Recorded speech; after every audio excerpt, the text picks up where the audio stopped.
que je vous propose, moi, aujourd'hui, c'est de revenir dans un premier temps à 1905, à la loi du 9 décembre 1905, c'est une loi de séparation, parce que c'était aussi une loi qui traitait de la question du vivre ensemble. C'était pas le vocabulaire qui était utilisé à l'époque, on ne parlait pas de vivre ensemble, on parlait d'organisation sociale et politique et d'une guerre entre deux France, une France cléricale, essentiellement catholique, qui était le culte dominant, et une France laïque. Mais je vais garder un axe juridique. La laïcité, c'est de la laïcité appliquée dans le droit. La laïcité, elle est juridique et politique. Et c'est à ça qu'il faut se référer pour voir comment les choses ont évolué dans le temps. Alors je prends comme point de départ la loi du 9 décembre 1905, mais pour penser la laïcité, il faudrait revenir bien en amont, notamment dans l'instauration de l'instruction publique. C'est parce que je pense qu'il y a une vraie confusion dans le débat actuellement sur la laïcité, une vraie confusion dans le débat public. Dans ce qu'on met derrière ce terme-là, dans ce qu'on met dans la loi de 1905, et cette confusion alimente les tensions. Il y a des personnes qui ont des positions opposées et qui se réfèrent à la même notion et à la même loi. Alors la loi de 1905, elle intervient dans un contexte où les républicains, après un 19e siècle mouvementé, après la Révolution, il y a eu la Restauration et puis l'instauration de la République, les républicains sont face à un culte puissant qui a pendant des siècles géré l'administration civile, l'état civil, l'instruction, l'organisation des règles de la vie en société, les normes, et donc les républicains sont face à un pouvoir. Cette loi de 1905, c'est un mode d'organisation politique. C'est un mode d'organisation de la société. C'est pas un élément de l'identité nationale. C'est pas en soi, c'est pas une valeur. C'est soutenu par des valeurs. Mais cette loi-là, c'est un mode d'organisation politique. Aujourd'hui, dans le débat public, on assimile la laïcité à une valeur, la laïcité à l'identité, on assimile même la laïcité à l'égalité des sexes. Non, historiquement, c'est faux. Parce que la loi 1905 est votée bien avant que soit accordé le droit de vote aux femmes. Et je vais même aller plus loin. Un des arguments des républicains pour refuser le droit de vote des femmes, c'était de dire qu'elles étaient sous influence cléricale. Elle est organisée sur 4 valeurs fondamentales. Organisée sur 4 valeurs fondamentales. La première, c'est le principe de séparation, de non-subventionnement. Mais quand je vous dis de séparation, de non-subventionnement, c'est dans les textes, tout de suite, on se rend compte qu'il y a des aménagements. La loi de 1905 ne remet pas en question le concordat. Alors la neutralité, vous pouvez le prendre de différentes manières, ce principe de neutralité. La neutralité, c'est à la fois la neutralité de l'État dans le sens de non-préférence d'un culte par rapport à un autre. La neutralité, c'est dans le sens de non-coercition. L'État n'est pas le promoteur de normes religieuses, de rites religieux, de règles religieuses, comme le dit Victor Hugo, l'État chez lui, l'Église chez elle. Neutralité dans le sens où l'État ne doit pas intervenir dans la gestion du culte religieux. Et bien sûr, neutralité des agents de l'État. Neutralité des agents de l'État. Cette neutralité des agents de l'État se traduit par 2 choses. D'une part, la neutralité en termes d'apparence des agents de l'État, et en termes de pratique. J'insiste pour distinguer les deux, parce que dans d'autres pays où il y a un système laïque, cette question des apparences n'est pas aussi importante. J'ai été à Montréal il n'y a pas longtemps, et la police fédérale des frontières, je suis tombé sur, à l'aller, une policière qui portait un foulard islamique, et au retour, sur un policier sikh, donc qui a les cheveux couverts et qui porte une barbe. Donc notre conception de la neutralité, elle repose sur une théorie des apparences. Cette apparence qui aurait des effets sur les usagers. Tout le monde n'a pas la même conception. 3e pilier, liberté de conscience. Et la liberté de conscience pour la loi de 1905, c'est la liberté de culte et de manifester publiquement son appartenance religieuse. Les deux vont ensemble. Et c'est au nom de cette liberté de culte que, par exemple, des personnes qui sont privées de liberté, pour les personnes qui sont privées de liberté, l'État a normalement le devoir de garantir la liberté de culte dans ces structures. Par exemple, en prison, ça ne se fait pas, mais l'État doit organiser le culte, doit permettre à n'importe quel détenu de pouvoir pratiquer son culte et de pouvoir pratiquer ses rituels alimentaires. Normalement, au niveau de la loi, ça ne se fait pas. Hein. Ça se fait très peu dans les prisons. Mais au niveau de la loi, il devrait y avoir de la viande cachère, de la viande halal, du végétarien pour d'autres personnes avec d'autres systèmes de croyances. Ça, c'est les textes. La pratique, c'est autre chose. Bien sûr, la limite de ces textes, c'est la question de l'organisation du travail, de la sécurité, de l'ordre public. Il y a des limites à tout texte. Mais la philosophie, c'est une philosophie qui est libérale. Et enfin, quatrième pilier, c'est l'égalité. Quatrième valeur qui sous-tend la laïcité, égalité, non-préférence et non-discrimination entre les différents cultes, traitement égalitaire de tous les citoyens, quelle que soit leur appartenance philosophique, religieuse, etc. Donc voilà la loi de 1905, et il faut bien savoir qu'à l'époque, tous les laïcs ne sont pas d'accord pour cette conception libérale-là, qui est défendue par Aristide Briand, par Ferry, par Jaurès. C'est une loi qui fonctionne, ce sont des principes qui fonctionnent pendant tout le XXe siècle. Et les choses changent à la fin du XXe siècle et au début du XXIe siècle. Les choses changent.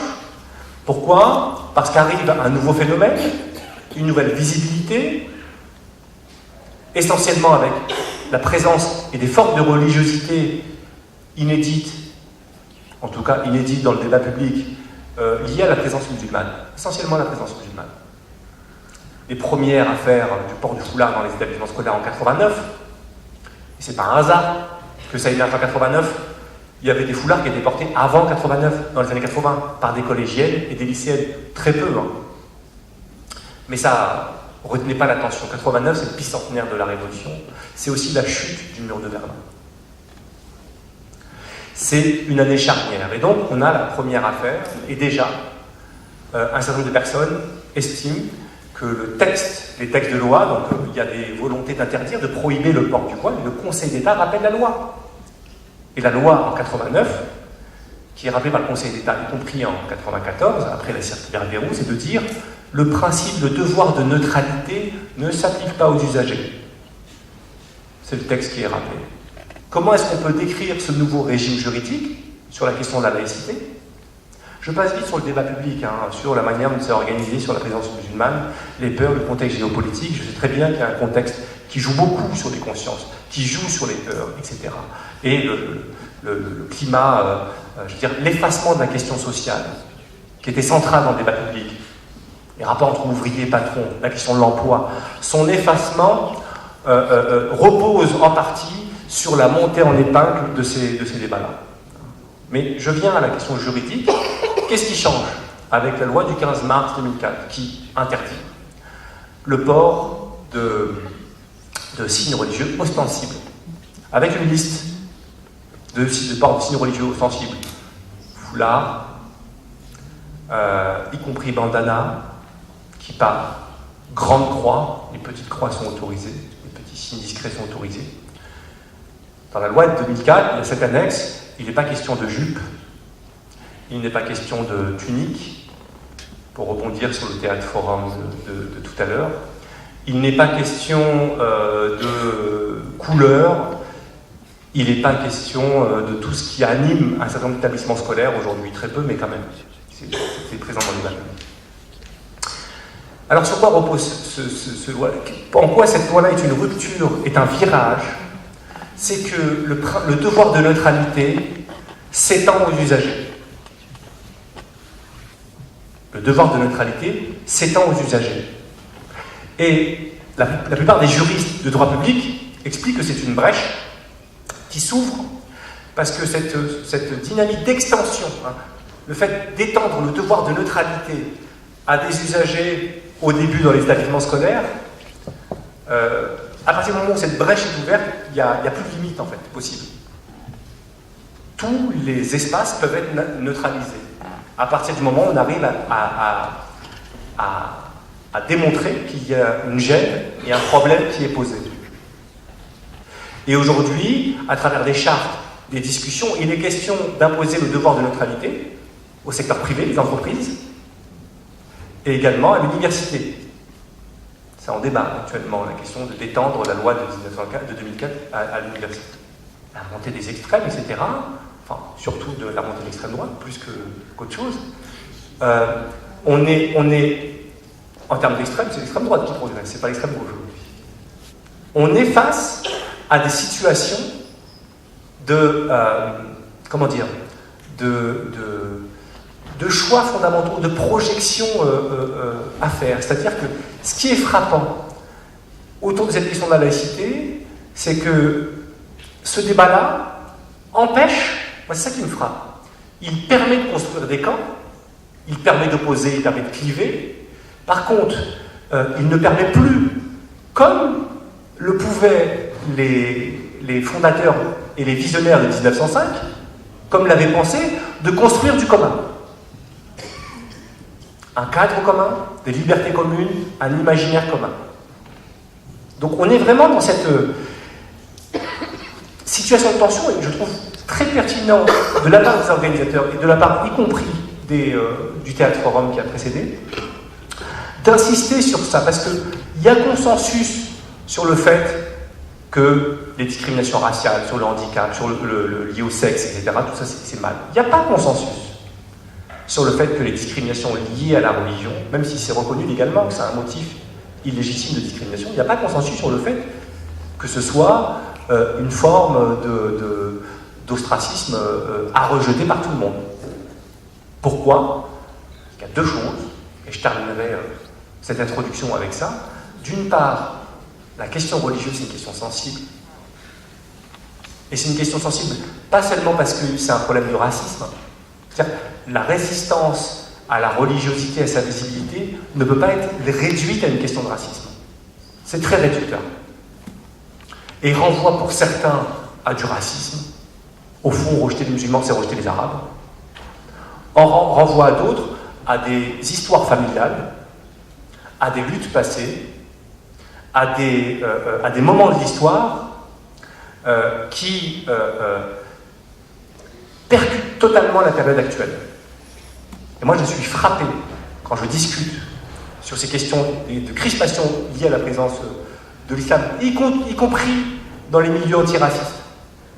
Je suis frappé de voir à quel point les histoires personnelles, vraiment, prennent le pas sur le débat, sur la situation et sur le regard qui est porté aux pratiques religieuses, notamment des populations musulmanes, parce que ce sont elles qui sont au cœur des débats sur la laïcité, et c'est cette forme de réductionnisme, cette forme de crispation-là, c'est-à-dire que la question aimante tout, la question de la laïcité, du vivre ensemble, aimante tout aujourd'hui, qui doit être dépassée.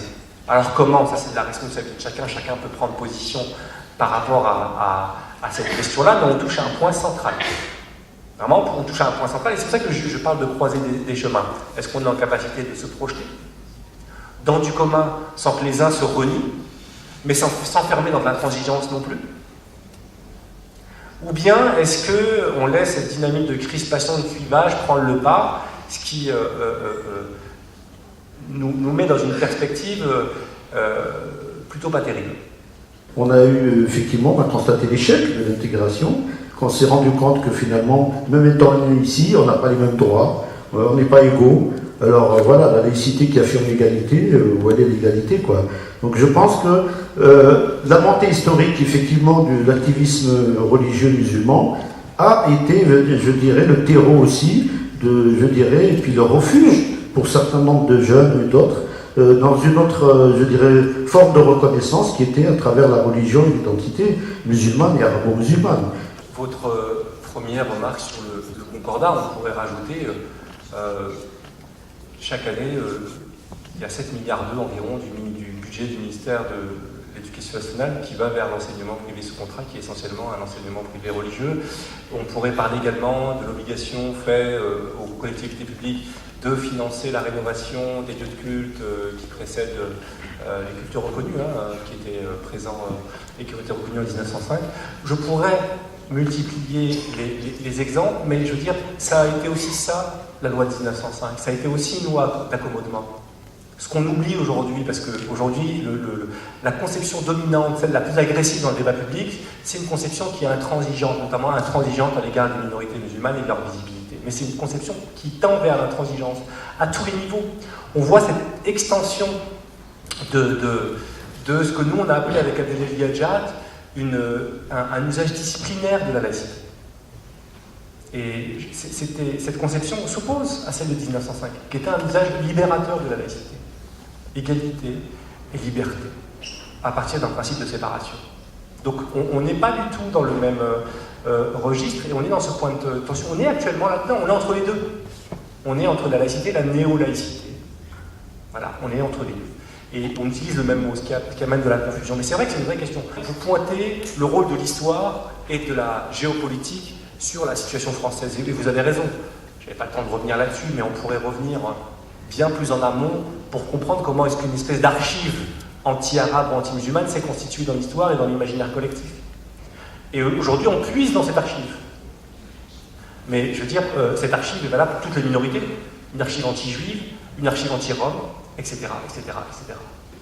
Le premier moment fondateur de la construction du problème musulman, c'est pas 89, c'est pas 95, les attentats de Saint-Michel, liés à ce qui se passait à la situation algérienne.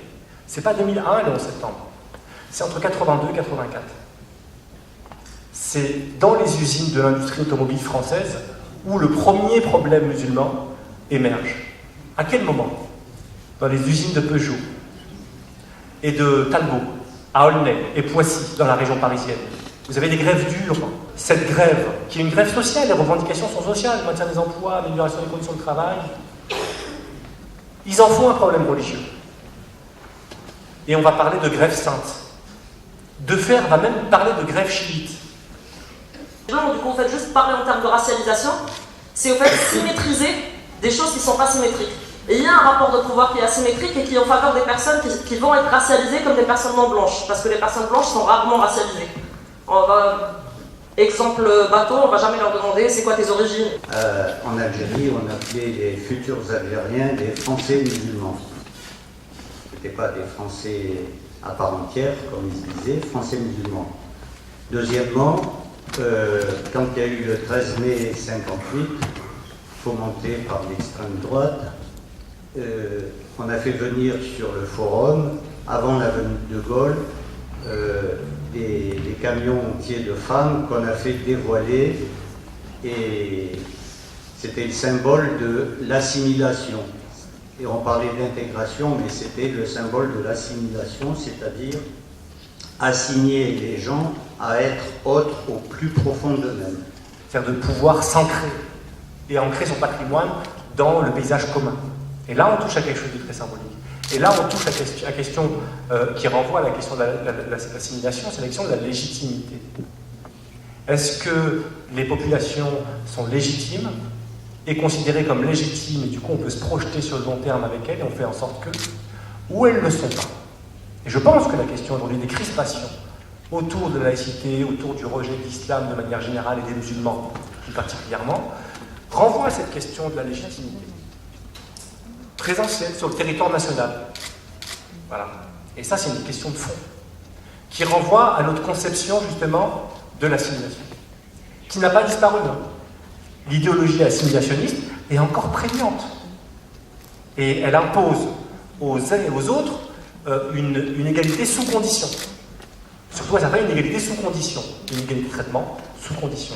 Si vous regardez les refus de naturalisation, il y a une catégorie de refus de naturalisation qui renvoie au défaut d'assimilation. C'est dans les textes. Hein.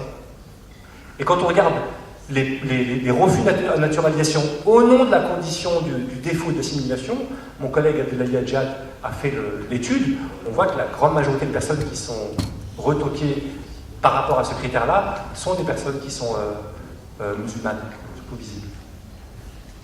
Donc, on pose là les frontières de l'identité nationale. On pose la question des frontières de l'identité nationale telles qu'on se les représente concrètement. C'est une question de fond. C'est une question de fond qui est posée. Après, sur la question coloniale, et je terminerai avec ça, il faut aussi rappeler que la loi de 1905, les républicains, les différents gouvernements ont refusé de l'appliquer dans les colonies. Et en Algérie, l'association des oulamas, c'est les savants, les clercs religieux, ont demandé, ils sont venus en France, sont partis voir le conseil en disant, les représentants en disant, nous on veut que la loi de 1905 s'applique dans le territoire colonial, ce que le gouvernement a refusé. Et donc, dans les colonies, en France c'était la liberté, dans les colonies c'était le gouvernement, c'était l'administration coloniale qui gérait directement le culte musulman. Il est possible de faire des similitudes sur l'attitude des différents gouvernements successifs avec la gestion du culte musulman actuellement. Et enfin, sur les questions de racialisation, vous avez raison. On distingue bien souvent les préjugés et le racisme. Le racisme, c'est un système idéologique qui renvoie à un système d'oppression et des rapports de pouvoir. Les préjugés sont partagés par tout le monde. Et dans les faits, pour pouvoir discriminer, il faut avoir le pouvoir de le faire.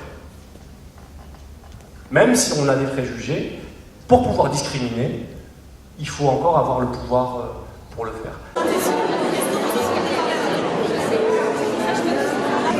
Mais oui, mais dans un autre contexte.